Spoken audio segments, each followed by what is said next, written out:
네, 오늘은 사도행전 함께 나눠보면서 성령의 인도하심으로 하나님의 뜻에 따르라는 제목으로 우리 귀한 말씀 함께 나누기를 소망합니다. 오늘 새벽에 우리가 조금 긴 본문을 읽었는데 이 본문은 15장 1절에서 11절 이후부터 이제 이어지는 내용으로서 이방인들을 향한 그 율법과 전통을 중시하는, 그리고 예수님을 향한 믿음을 향하여서 하는 그러한 교리적인 논쟁이 한참 이루어지고 있는 예루살렘에서 열어지게 된 1차 공회의 그 장면을 보도하고 있는 것을 볼 수 있습니다. 베드로의 그러한 끊임없는 치열한 논쟁들 가운데 베드로가 일어나서 발언한 이후에 그 분위기는 참으로 이제 논쟁으로 이루어진 문제가 그 베드로의 발언 이후에 또 야고보가 일어나서 그 문제들이 신속하게 처리가 되는 모습을 오늘의 본문 속에 우리는 볼 수 있었습니다. 그런데 우리가 여기에서 전체적으로 볼 때 중요하게 살펴볼 부분은 그 전통과 율법과 모든 이 논쟁들도 중요하지만 가장 중요한 것은 이 문제를 해결할 때 이 사도들이 어떠한 인간적이고 어떠한 상황들을 헤아리고 정치적인 판단이나 이런 것들을 중요하게 여기는 것이 아니라 그것을 다루는 것이 아니었습니다. 그냥 이 문제를 해결하기 위하여서 오직 그 가운데 하나님의 기뻐하고 선하신 뜻이 무엇인지를 가장 우선적으로 살피면서 이 문제들을 처리하는 방식을 살펴볼 수 있습니다. 사랑하는 성도 여러분, 오늘 본문을 우리가 자세하게 살피면서 여기에서 우리에게 주시는 은혜를 나누는 시간이 되기를 주님의 이름으로 간절히 소망합니다. 먼저 우리 12절을 다시 한번 읽어보도록 하겠습니다. 12절입니다. 온 무리가 가만히 있어 바나바와 바울이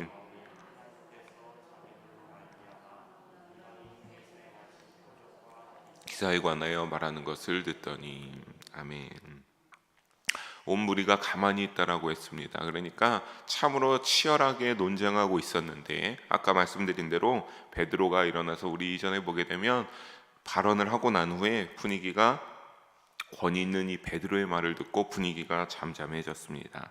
왜냐하면 끊임없는 어떠한 율법을 중시하고 전통을 중시하는 어떤 바리새인적인 그런 사람들과 그렇지 않은 자들의 치열한 논쟁들 가운데 이들은 끊임없이 모세의 율법과 할례가 중요하다라고 말을 했지만 권위 있는 하나님의 뜻으로 말하는 그 율법주의들마저 베드로의 말에 잠잠하게 된 것입니다. 이때 이제 바울과 바나바는 자신들을 통해 이방인 가운데 일하셨던 하나님의 역사를 전하게 되는데 하나님이 행하신 모든 일을 모인 자들이 듣게 됨으로써 이 말을 하면서 자신들의 이방인들의 사역 가운데 있었던 그러한 하나님의 행하심을 말하면서 이들은 이제는 조금 더 하나님이 앞에서 올바른 결정이 일어나기를 소망하면서 이와 같이 말하였습니다. 그래서 이들의 말을 통해 하나님의 기뻐하시고 친히 이방인 가운데 표적과 기사가 일어난 것을 들으면서 모세의 율법과 할례를 주장하던 자들은 더욱더 그 모세의 율법과 할례를 주장할 수 있는 것이 아니라 침묵할 수밖에 없었습니다. 바울과 바나바의 말이 끝나고 나자 13절에 이번에는 야고보가 자리에서 일어났습니다. 13절에 야고보가 등장하게 되는데 여기 야고보는 말씀 가운데 우리가 보게 되면 이 야고보의 이름을 가지고 있는 여러 가지 사람들, 제자 야고보도 있고 한 것처럼 여러 가지 야고보가 있지만 여기에 야고보는 마태복음 13장에 나오는 예수님의 형제 야고보다라고 하는 어떤 그런 신학적인 사회들 가운데 신학자들이 이와 같이 보는 경우가 많습니다. 그래서 이 예수님의 형제 야고보는 자신의 말을 들어가 달라고 모인 모든 사람들에게 일어나서 요청하면서 이어서 14절과 같이 말합니다. 우리 14절을 뭐라고 말하는지 함께 한번 읽어보도록 합니다. 하나님이 처음으로 이방인 중에서 자기 이름을 위할 백성을 취하시려고 그들을 돌보신 것을 시몬이 말하였으니. 아멘. 여기에서 시몬이 말하였다라고 하는 것을 볼 수 있는데 우리가 시몬이 말하였다라고 해서 헷갈릴 필요는 없습니다. 여기에서 시몬은 시몬 베드로의 시몬과 같은 말로서 이 베드로의 히브리식 본명을 말할 때 시몬이라 발음하기도 합니다. 그러니까 뭡니까? 야고보가 일어나서 베드로가 이와 같이 말하였다는 것이 잘못된 것이 아닙니다. 베드로에게 그러니까 가장 먼저 이방인을 향하여서 복음이 들어가는 일이 있는데 그것은 바로 무엇입니까? 바로 그 고넬료의 가정에 베드로가 가서 복음을 전할 때 그 고넬료의 가정 가운데 유대인들의 복음을 받아들였을 때 똑같이 일어난 것처럼 그들이 깨닫게 되고 그들의 마음 가운데 그 모인 자리 가운데 성령이 임하는 것을 베드로가 겪을 수 있었습니다. 그것을 베드로가 말한 것을 말하면서 이것을 야고보가 다시 한번 말하는 것, 그들이 돌보신 것을 시몬이 말하였다라고 하는 것은 야고보는 그 베드로의 말을 옹호하면서 힘을 더하고 있는 겁니다. 이에 더하여 이방인에 대한 선교가 이것이 베드로가 말한 것에 더하여서 15절을 보면 구약의 선지자들에게도 나타나고 있음을 추가적으로 말하고 있는데 어떤 내용인지 16절과 18절까지 야고보는 이 구약의 내용을 말하는 것을 볼 수 있는데 다시 한번 우리 세 절의 말씀 읽어보도록 하겠습니다. 이후에 내가 돌아와서 다윗의 무너진 장막을 다시 지으며 또 그 허물어진 것을 다시 지어 일으키리니 이는 그 남은 사람들과 내 이름으로 일컬음을 받는 모든 이방인들로 주를 찾게 하려 함이라 하셨으니 즉 예로부터 이것을 알게 하시는 주의 말씀이람과 같으니라. 아멘. 야고보가 여기서 인용한 말씀은 아모스 9장 11절에서 12절의 말씀을 인용하여 말하고 있습니다. 그러니까 그 내용은 무엇입니까? 하나님께서 다윗의 무너진 장막을 다시 일으키는 때가 있는데 그때 내가 돌아와서 일으킨다라고 하는 이 표현은 무엇이냐면 그러니까 예수님이 다시 오는 그때 하나님께서 다윗의 장막을 다시 거룩하게 영원한 왕국으로 일으키시겠다라고 말씀하고 있는 것을 말합니다. 그리고 그때 어떻게 될 것을 말하는 겁니까? 예수님이 다시 와서 그 다윗의 무너진 왕국을 일으킬 때에 17절에 보게 되면 어떻게 된다? 유대인 중에 예수님을 구주로 여전히 여기면서 믿음을 신실하게 지켰던 그 남은 자들과 그리고 예수님의 이름으로 일컬음을 받은 이방인들, 그러니까 몰랐지만 예수님의 이름을 복음을 통해서 사도들을 통해 알게 되고 예수님이 우리의 구주시구나, 예수님이 우리가 그래서 믿음으로 하나님의 나라에 들어갈 수 있구나라고 하는 그 예수님을 향한 이름으로 세례를 받고 다시 회심하게 된 그 이방인들을 통하여서만 일컬음을 받고 그리스도에 따르는 이 이방인들이 이 두 부류 남은 자들 그리고 예수님의 이름으로 일컬음을 받게 된 믿음을 가진 이방인들이 주님을 찾게 되어 어떻게 될 것을 말합니까? 구원을 얻게 될 것을 말하고 있습니다. 그리고 18절에 예로부터 나오는 그 주님의 말씀, 구약에서도 이렇게 말하였다라고 하는 것을 강조하므로 이방인의 구원은 무엇이 율법이나 할례가 아니라 오직 하나님의 작정과 의지에 속해 있는 것을 알려주고 있는 바입니다. 즉 율법으로 구원에 이르는 것이 아니란 소리입니다.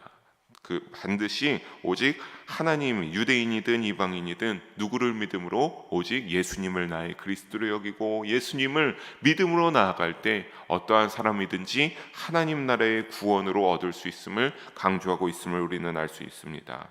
사랑하는 성도 여러분, 구원은 어떤 우리의 힘과 물질이나 어떠한 힘이 아니라 오직 예수님으로 받는 은혜임을 잊지 마시고 우리의 삶의 믿음의 여정 가운데 늘 예수님을 나의 구주로 여기며 그리스도로 여기면서 믿는 믿음으로 나아가는 우리 모든 성도님들 되시기를 주님의 이름으로 축원합니다. 야고보는 그렇게 뭐라고 합니까? 야고보가 이어서 말합니다. 19절과 20절을 다시 한번 함께 한 목소리로 읽어봅니다. 그러므로 내 의견에는 이방인 중에서 하나님께로 돌아오는 자들을 괴롭게 하지 말고 다만 우상의 더러운 것과 음행과 목매어 죽인 것과 피를 멀리하라고 편지하는 것이 옳으니. 아멘. 그러니까 뭡니까? 더 이상 우리가 이방인들을 이러한 어떠한 모세의 율법과 할례로서 괴롭히지 말아야 된다라고 제안합니다.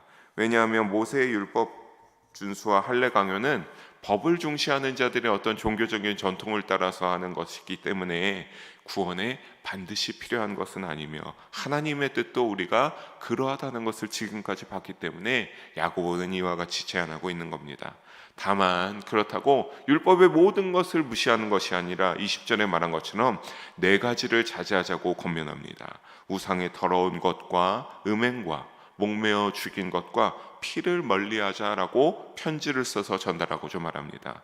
왜냐하면 21절에 말하고 있는 것처럼 이 네 가지는 구원에 직결되는 문제는 아니었지만 율법을 준수하는 유대인들이 거룩한 삶을 위하여서 소중히 여기는 귀한 규범들로서 이 네 가지는 유대인들의 흩어진 곳이면 그곳 가운데 이제 유대인들이 율법을 배우고 그들 가운데 나아가는 그런 회당들이 있게 되면 이것을 21절에 뭐라고 했습니까? 회당에서 늘 이것들을 가르치고 이것들을 읽는 것을 볼 수 있었기 때문입니다. 그래서 이 네 가지 정도는 지킬 수 없는 무거운 것은 아니니까 이것을 지킴으로써 더욱더 거룩해지고 하나님을 믿는 믿음으로 예수님을 나의 구주로 여기고 살아갈 수 있으니까 이 네 가지 정도는 잘 지키면서 멀리할 것을 그렇게 말하고자 하면서 일단락을 내리고 있는 야고보의 권위 있는 모습을 볼 수 있습니다. 이 말을 듣고 예루살렘의 모든 공회의 인원들은, 사도들과 장로들은 어떻게 합니까? 이것을 결정하고 받아들였습니다. 그리고 결정된 사항을 안디옥 교회에 전달하기로 합니다. 우리 22절을 다시 한번 한 목소리로 읽어봅니다. 이에 사도와 장로와 온 교회가 그 중에서 사람들을 택하여 곧 형제 중에 인도자인 바사바라는 유다와 실라더라. 아멘. 우리가 22절 초반에 보는 것처럼 사도와 장로와 온 교회가 라고 하고 있습니다. 그러니까 이것은 예루살렘 공의의 이 논쟁을 펼쳤던 모든 이들이 통하여서 이것을 결정하고 있는 것을 말하는 겁니다. 이들이 그러니까 최종적으로 결정한 것은 야고보까지 해서 말한 것을 그대로 결정하는 것을 볼 수 있습니다. 그래서 어떻게 하기로 합니까? 예루살렘 공의의 모든 토론 가운데 정리되고 결정된 내용으로 유다와 실라를 바울과 바나바와 함께 보내기로 합니다. 이들을 통해서 그래서 지금까지 결정된 모든 사항을 편지로 붙여서 안디옥 교회에 효과적으로 전달되기를 그렇게 하기로 결정하고 원하는 바로 결정합니다. 그 편지의 내용은 무엇입니까? 23절과 25절에 나오고 있는데, 할례와 구원은 정리하여 말씀드리면 할례와 구원은 크게 상관이 없으니 이제 더 이상 하나님의 택한 이방인들에게 율법 멍에를 지게 하지 말고, 특히나 우리가 그들이 23절에 이방인 형제들에게 문안하면서 24절에 보면 그 잘못된 것들로서 괴롭히는 모습들을 우리가 들어왔다라고 하면서 이제는 예루살렘 교회에 공적권이 없이 더 이상 신학적 신념을 펼치는 것을 금지하면서 택한 사람인 바울과 바나바, 유다와 실라를 통해 공식적인 입장을 우리가 이렇게 밝히기로 했다라고 결정한 것을 정합니다. 그리고 27절에 유다와 실라는 바울과 바나바와 같이 가서 뭐라고 합니까? 이것을 단순히 어떠한 편지로서만 할 것이 아니라 너희가 거기에 같이 가서 만나는 사람마다 이렇게 결정됐고 이러한 말들이 오갔다라고 하고 어떻게 말로 분명하게 잘 전해줄 것을 명합니다. 그 내용은 어떤 겁니까? 어떤 것을 말로 유다와 실라가 전할 것을 알려주냐면 28절과 29절입니다. 우리 마지막 28절, 29절 한 목소리로 다시 한번 읽어보도록 합니다. 성령과 우리는 이 요긴한 것들 외에는 아무 짐도 너희에게 지우지 아니하는 것이 옳은 줄 알았노니 우상의 제물과 피와 목매어 죽인 것과 음행을 멀리할지니라. 이에 스스로 삼가면 잘되리라. 평안함을 원하노라 하였더라. 아멘. 성령과 우리라고 28절 초반에 표현하고 있는데 이것은 뭐냐면 이것이 우리가 이렇게 결정한 것이 단순히 예루살렘 공의의 모든 모인들의 어떤 인간들의 지식에서 우러나온 인간적인 자의적인 결의가 아니라는 소리입니다. 우리가 성령과 우리가 그 가운데 하나님의 뜻 가운데 온전히 결정하기 위하여서 했던 것으로서 하나님의 뜻과 인도하심에 의한 결의로서 이와 같이 되었음을 예루살렘 공의에서 밝히고 있는 것입니다. 그래서 말하는 것이 무엇입니까? 너희가 이 요긴한 것들 외에도 아무도 이방인들에게 이제는 더 이상 모세의 율법과 할례를 통하여서 율법의 멍에를 짐을 지우지 말라고 합니다. 이 요긴한 것들 네 가지는 무엇입니까? 바로 위에서도 보고 29절에 다시 나오고 있는 것처럼 우상의 제물, 피, 목매어 죽인 것, 음행은 반드시 멀리해야 될 것을 부탁합니다.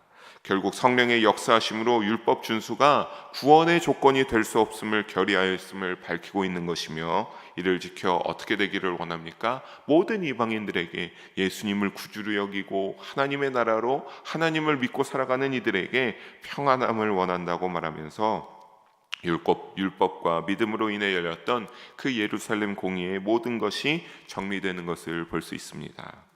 사랑하는 성도 여러분, 이 논쟁 속에서 우리가 많은 것들을 보고 오늘 새벽에 긴 본문을 봤지만 가장 우리가 중요하게 알아야 할 것은 예루살렘 교회는 하나님의 뜻이 무엇인지를 분별하고자 했고, 바울과 바나바가 그리고 베드로와 야고보가 말한 것들을 통해 성령을 쫓아 분별했고 판단했음을 우리가 여기에서 제일 중요하게 봐야 합니다. 우리의 지식과 상황이 중요한 것이 아닙니다. 가장 중요한 것은 하나님의 말씀과 뜻이 무엇인지 잘 분별하고 깨어 있어서 그 하나님의 뜻에 따르는 일이었기 때문입니다.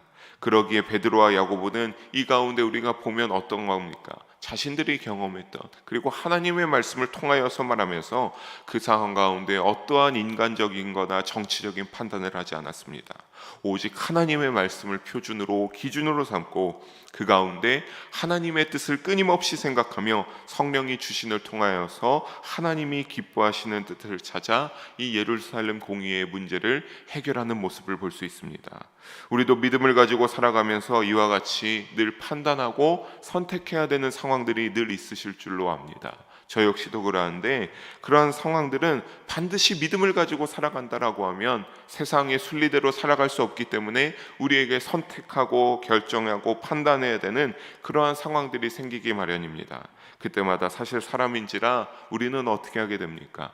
나의 살아온 삶의 가치관과 그 인생관에 따라 생각하고 판단하게 되는데, 하지만 오늘의 말씀의 모습에서 볼 수 있는 것처럼 우리가 하나님의 뜻이 무엇인지 가장 먼저 고민하고 생각하며 살폈던 그 사도들의 모습을 본받을 수 있기를 주님의 이름으로 부탁드리겠습니다. 그 사도들의 모습을 본받아서 우리 역시 그 가운데 삶의 자리에서 믿음을 가지고 살아가면서 하나님의 말씀과 성령의 인도하심을 통해 하나님의 선하신 뜻을 분별하여 따르는 우리 모든 영의 성도님들 되어서 하나님과 함께 동행하며 하나님의 기쁘신 뜻을 따라 살아가는 그러한 믿음의 삶이 되어서 하나님의 뜻을 따를 수 있기를, 또 성령의 인도하심을 늘 받게 되기를 주님의 이름으로 간절히 부탁드리면서 축복합니다. 함께 기도하시겠습니다. 사랑의 하나님 아버지, 오늘도 부족한 자를 통해 귀한 말씀 나누게 하심을 감사합니다. 하나님, 오늘 말씀대로 우리의 믿음 가운데도 성령의 인도하심이 충만케 하여 주시옵소서. 우리가 그 성령의 인도하심에 충만하기 위하여서 늘 깨어있게 하여 주시고, 우리가 늘 깨어있어서 그 성령의 인도하심을 받을 때 하나님의 선하시고 기쁘신 뜻이 우리에게서 일어날 수 있게 하여 주시옵소서. 그래서 오늘의 이 예루살렘 공의에서 사도들이 결정한 것처럼 하나님의 말씀을 기준으로 삼고 나의 믿음의 삶의 표준이 되어서 하나님이 기뻐하신 뜻대로 결정하고 모든 선택과 판단들을 잘 따르며 하나님의 뜻대로 내릴 수 있기를 도우시고 함께하여 주시옵소서. 함께 하실 줄 믿사오며 사랑이 많으신 예수님의 이름으로 기도합니다. 아멘.